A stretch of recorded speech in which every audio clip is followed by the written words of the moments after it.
Hi everybody and welcome back to another Legends of Runeterra video and gameplay. Today I have Jack and Trund and they're going up the hill to fetch a pail of ice here.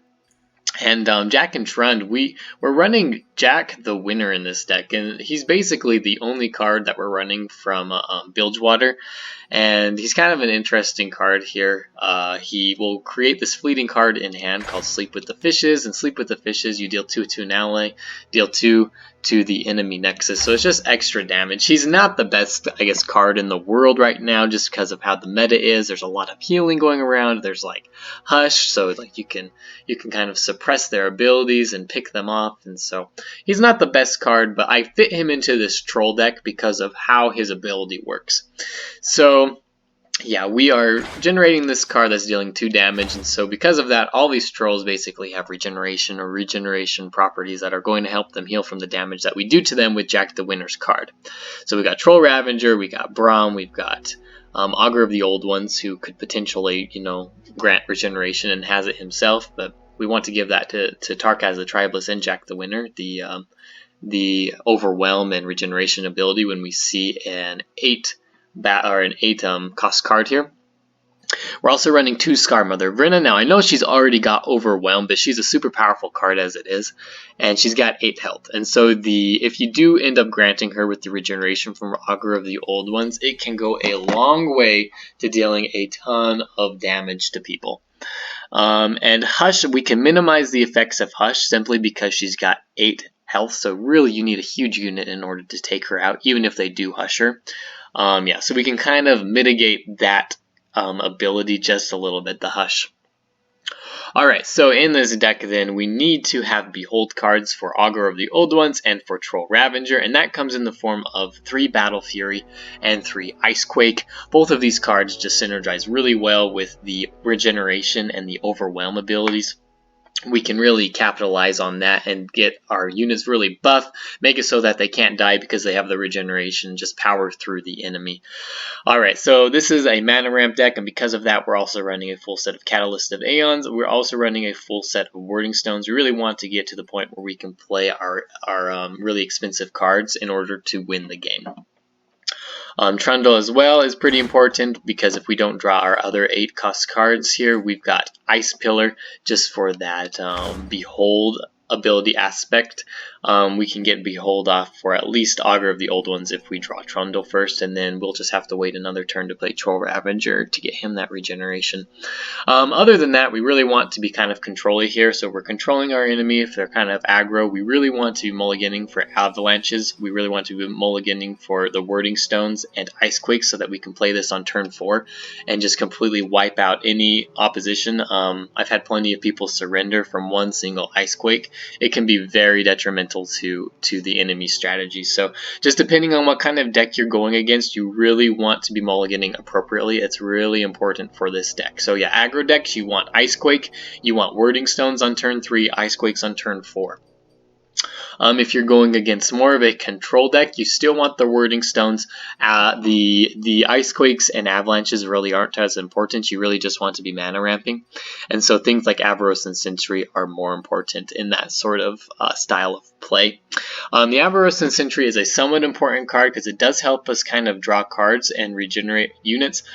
He may or may not be kind of switched out for something else in the future, but you do need to be careful about when you play him. Because like I said, if you are going against an aggressive deck and you've got a turn 2 Avaros and Sentry and a turn 3 Warding Stones, and you have an IceQuake, you really don't want to play the Avaros and Sentry on turn 2 because that will affect how much mana you have, and that will deny you the ability to play IceQuake turn 4. So be aware of that.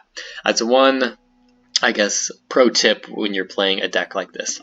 Alright, so that's about it. Covers about everything. IceQuake is almost the most important card. You really need to be playing around denies. It's not super prevalent in the meta right now, but it is very important against kind of control, late game decks. You really need to be looking for IceQuake. Can't stress that enough. Alright, so yeah, it's a pretty fun deck. We can utilize this Jack the Winner card in a deck and kind of get it to work pretty well.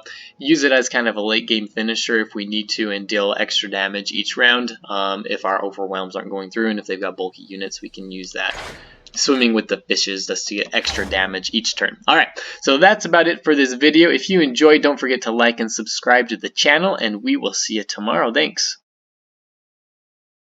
Alright, so we're going against an aggro deck. I kind of don't think we're going to do very well into this matchup, mostly because we are kind of a late game sort of, I guess, deck. I'm going to keep ICEQUAKE and Wording Stones. This is basically the best possible draw that we could have gotten here. We just have to survive until then. Alright, so let's pass here. I would like to see an Avros and Sentry just to, oh, there he is. Just to get, I guess, a blocker down. You can see the Demacian border from here. So we're not going to be able to block this. I guess we got to be okay with that. And pass it back here. Alright, let's play our Wording Stones.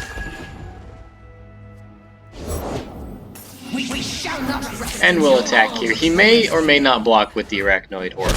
Okay, so he doesn't. That's fine. And we've got Avalanche here, which is nice. Let's see what he puts down. Depending on how many cards he gets down, we may not block with it. Okay. That's fine.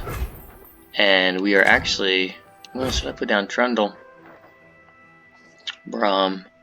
2 plus 4, 6. Okay. I think we want to put down Braum first, because we want to be able to play ICEQUAKE. Alright, that's okay.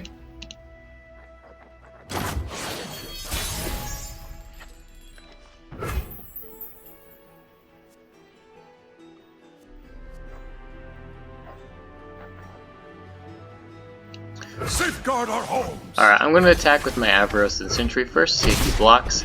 This gives priority back to him and I get some damage in, so I'm going to have him waste his mana before I play ICEQUAKE here.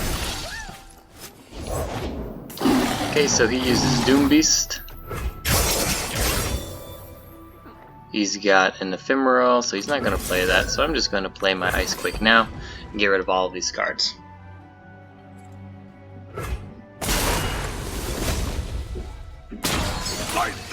This also gives me a Fearsome blocker in the Mighty Poro, which is super nice.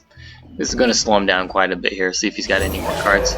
So he puts down the Mist Wraith, which may be an accident, or he's got more on hand possibly. He's just going to die, so I don't really know the point of him doing that this round. Okay, and he uses Unspeakable Horror, so that's fine. Nothing we can do there. We've got Avalanche backup still, which is nice. And we know that he's got one Nightfall card in hand, and possibly more Mist Wraiths since he decided to attack with them. Another Callista. Overwhelm and regen. We're going to play Trundle this round. Just another Fearsome blocker, and he's going to have regeneration.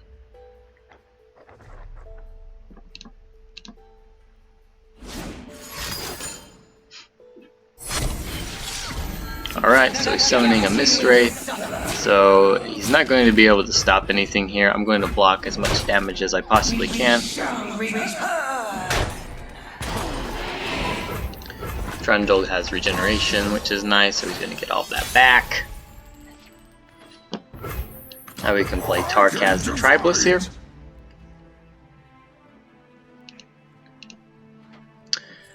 It's possible this guy's running Vengeance in the deck. I don't think they generally do, however. Yeah, this is going to do 1 damage to Braum. I want to stay out of Grasp of the Undying range. So I'm just attacking with Braum to get damage onto him, just so that he levels up a little faster.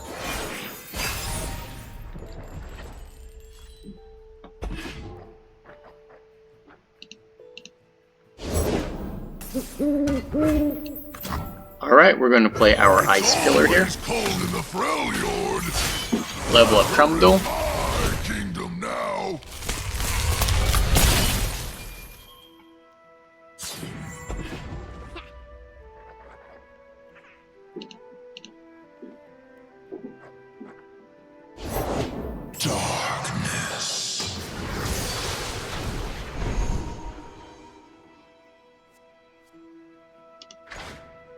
He's at 0-5, like, I don't really know what he's going to do here, to be honest.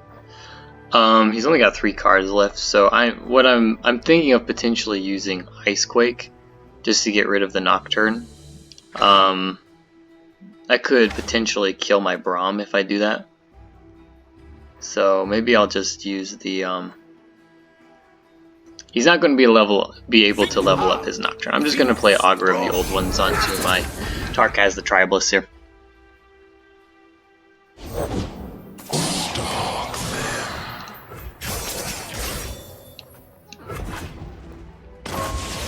Alright, so this is fine.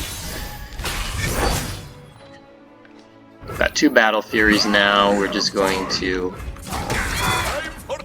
attack like this. This is gonna be fun.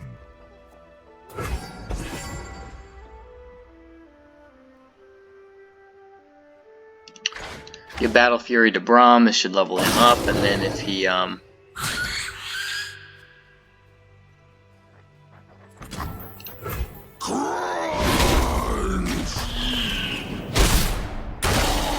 Alright, and then we just end up winning the game. So yeah, not too hard of a gameplay there. The ICEQUAKE really came in handy in getting rid of all of his units. So that was really nice. Got the Mighty Poro from Braum because of that, and gave me another I guess fearsome blocker with the 3/3 Mighty Poro. So ended up getting the win. Not a super exciting gameplay, but you can also see why ICEQUAKE is kind of necessary in this deck. Alright, we're going against Warwick. This should be interesting here. Warwick. Tarek and a Lee Sin deck, so that's okay. I don't mind the Trundle here, but I might get rid of it. Let's keep the Trundle. We're going to get rid of ICEQUAKE, or do we want to? The problem with this is kind of based on early game aggression. So if we've got a lot of early game, we want to keep ICEQUAKE and Mulligan, Avarice, and Sentry, and hope to get Wording Stone so we can play that turn 5. So I think I'm going to get rid of all of these and hope to get Wording Stones by turn 4, I think is when it is, when I can play it. Just for early game aggression here. Alright, so I haven't got it yet. I don't have a play quite yet. He's got Eye of the Dragon, it's pretty common. He shouldn't be able to activate this. Yeah. Alright, still don't have a play. I would have liked to have at least an Avalanche by now. Still gonna pass here. We each hold a world within. And I kind of doubt he may have a way to activate these two, but doesn't look like he does. Alright. So now we've got Avalanche. I'm going to play Troll Ravager here. This is going to give me the regeneration here as well. So we're going to see if he plays the Tarek. And he does. Okay, I don't think that he's going to be able to kill the Troll Ravager, so I'm just going to attack here. Get some damage onto his Nexus here. The 3 attack stats really nice for these Eye of the Dragons. Comes in handy. And we can play ICEQUAKE this round now. So let's see if he plays Mentor of the Stones or something, and we can basically negate his entire attack here.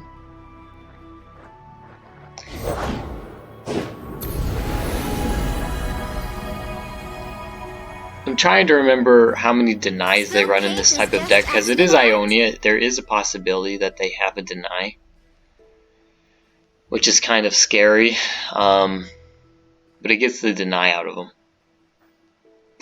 I can just also play Trundle here.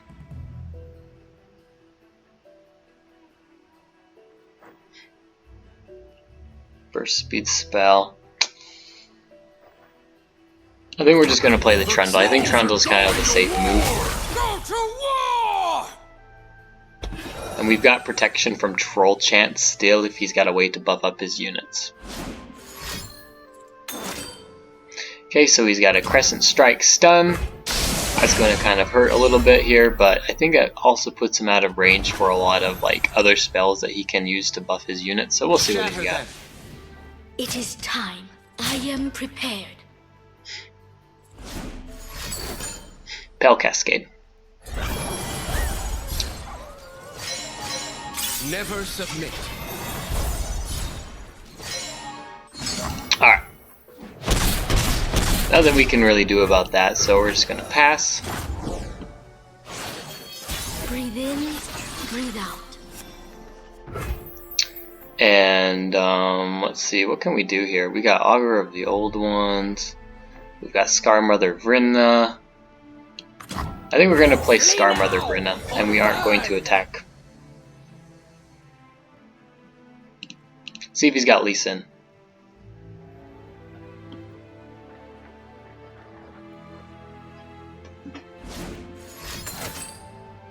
Deep Meditation, so this really increases his odds of having Deny. And we may just be forced to play ICEQUAKE next round, just because we don't really have a choice.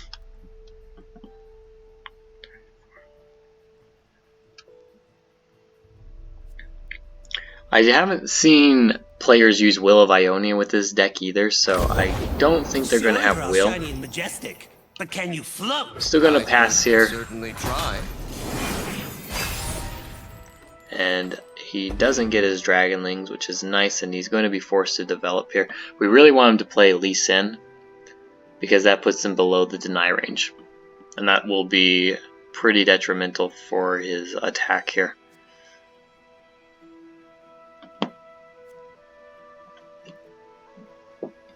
He also still needs to kind of use some mana to level up Tarek here as well. So he's going to use Zenith Blade. This is okay.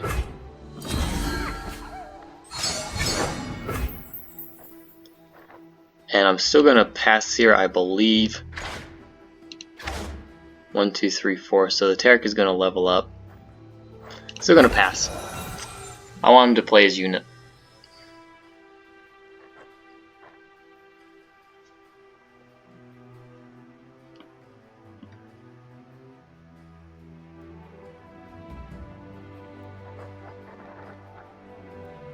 I want him to drop below that 4. He just has way too many spells in his hand here. This is kind of a gamble because we may be taking a lot of damage here, but at the same time I need him to I need to punish him. See, and he's still staying in kind of that range. So it is kind of... Oh yeah, that's a pretty sparkle fly. Still gonna pass. Let's let him attack. Okay, there he goes. He finally goes under. Now we can punish him. And he surrendered. So there you go. We just kind of waited patiently. Got the ICEQUAKE on him. Completely undermined his entire plan there.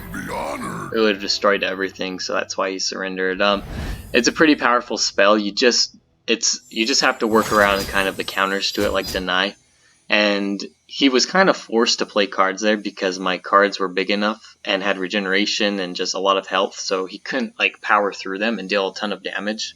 So he kind of was forced to play a lot of cards and go wide, and then we punished him because of it. So yeah, ICEQUAKE, pretty strong spell, just work around it.